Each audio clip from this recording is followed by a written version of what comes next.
आणि त्याच्याने पूर्ण तो परिसर पाहिल्यानंतर काही विद्यार्थ्यांची संवाद साधल्यानंतर त्यांच्याबरोबर जेवायला पण बसतो आणि ते सगळं परिसर बघितल्यानंतर भविष्यामध्ये आमच्या ह्या सावंतवाडीमध्ये सिंधुदुर्गामध्ये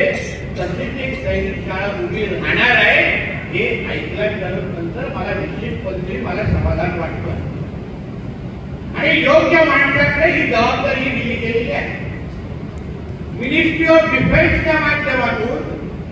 अशा पद्धतीची जबाबदारी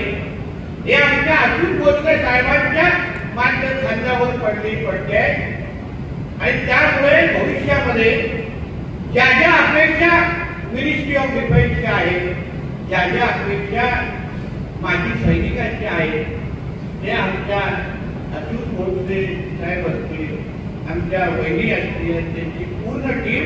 निश्चित पद्धतीने पूर्ण करतील असा मला ठाम विश्वास आहे. ठाम विश्वास मी त्यांना मुद्दामून विचारला का आम्ही पण संस्था चालवतो, इंजिनिअरिंग कॉलेज आहे, मेडिकल कॉलेज आहे, मला किती वेळ देत आहे करायला. मला तिथे सकाळी 8 वाजता येतो आणि रात्री 8 वाजता जातो, म्हणजे 24 तास या संस्थेला वेळ देणारे अगर नेतृत्व असेल, व्यक्ती असतील आणि अशाच पद्धतीने अगर आपण नवीन नवीन गोष्टी अगर या संस्थेला अगर आपण वाढवत जात असाल तर संस्था अतिशय योग्य दिशेने जाते असं म्हटलं तर चुकीचं होणार आहे. म्हणून जेव्हा हा निर्णय आला आणि आपण आता या गोष्टी सुरू करताय, इमारतचं काम सुरू होत आहे आणि मग त्या निमित्ताने ज्या पद्धतीने जिल्ह्यातल्या तरुण तरुणींसाठी किंवा देशभर राज्यभरच्या तरुण निश्चित येतील,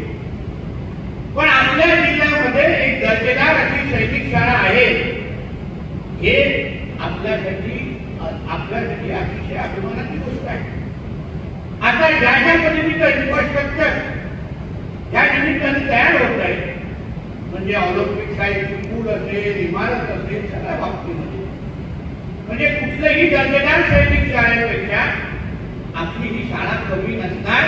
हे ऐकून मला निश्चितपणे अभिमान वाटतो. निश्चितपणे अभिमान वाटतो. आपल्या सिंधुदुर्ग जिल्ह्याला एक वेगळा इतिहास, छत्रपती शिवाजी महाराजांपासून ते आतापर्यंत एक वेगळा शौर्याचा आणि संघर्षाचा इतिहास आपल्या सिंधुदुर्ग जिल्ह्याला. आपल्याला आठवत असेल काही वर्ष अगोदर हल्ली आदरणीय देशाचे पंतप्रधान मोदी साहेबांच्या माध्यमातून आणि आमच्या नेव्हीच्या माध्यमातून आपल्या मालवण किनारपट्टीवर नेव्ही डे आयोजित